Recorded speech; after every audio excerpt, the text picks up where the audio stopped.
Hey, it's me, Jacob. Welcome back.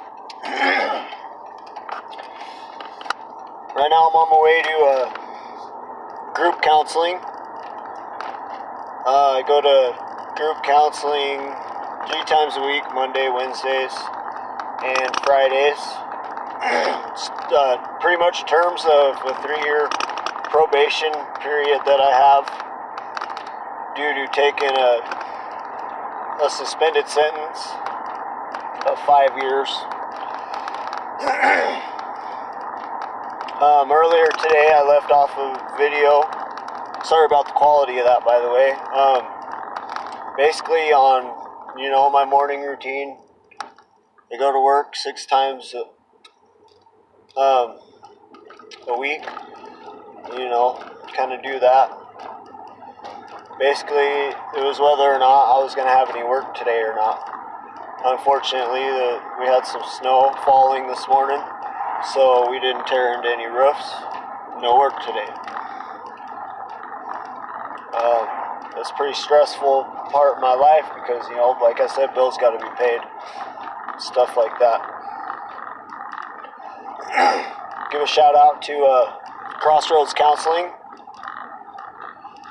That's where I'm going right now. Pretty good facility.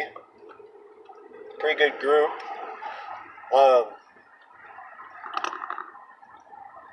One of my biggest triggers, I think, is just talking about drug use in general.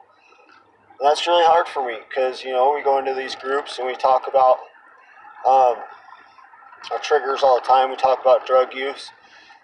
Some people relapse, and some people come in there with no days clean. Some people come in there with a lot of time clean.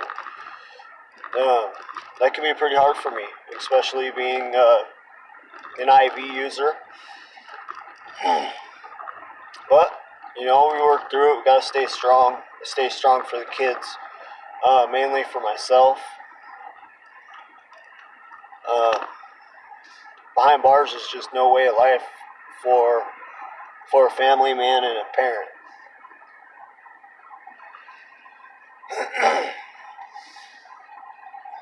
I used to really be about that life.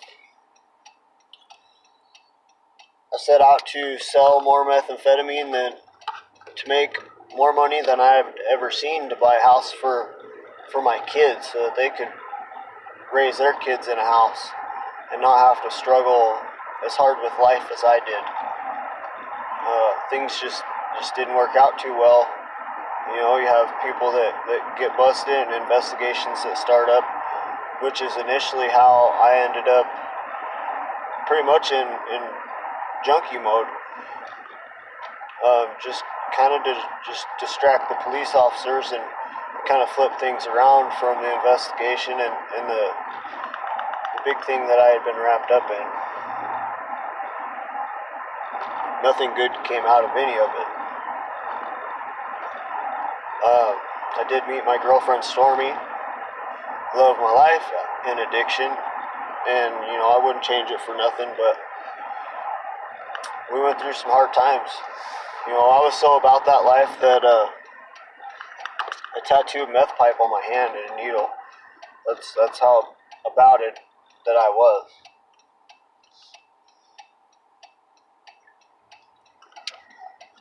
And now, I've been clean 9 months, just trying to straighten things out.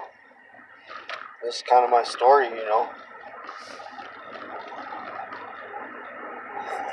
So I go to group 3 times a week, 12 weeks, I do believe. They wanted me to do inpatient treatment and go to rehab. But being a family man, and having a job and having kids, it's not really plausible or feasible for somebody that has to provide for his family.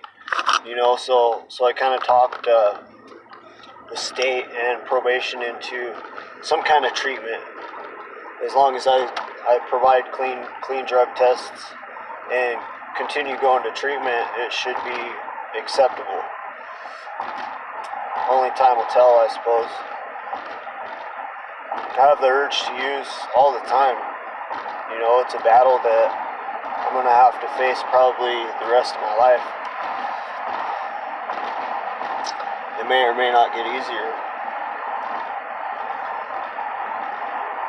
In group, you know, we kind of we report, and we all go around in a circle, you know, kind of like, hi, I'm Jacob, my drug of choice is methamphetamine. And then we give our clean date. My clean date is April 9th of 2018.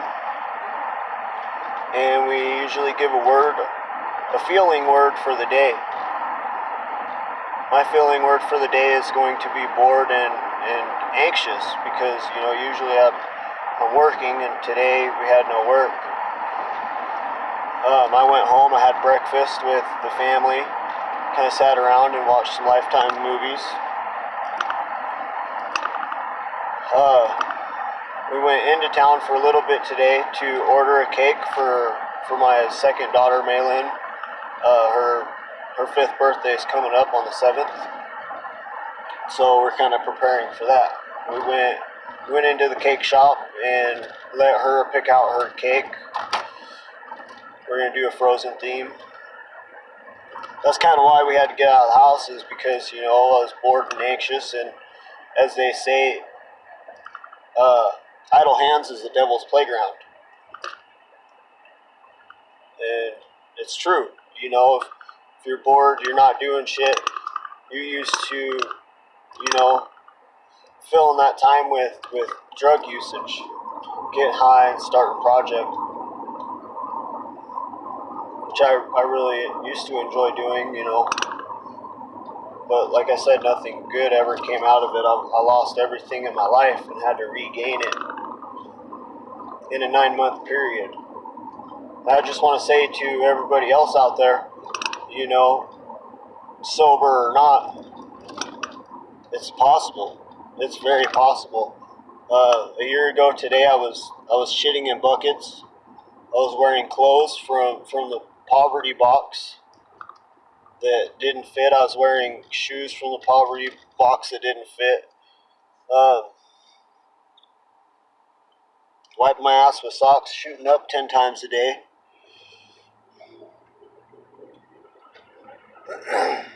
Just the way life is shitty.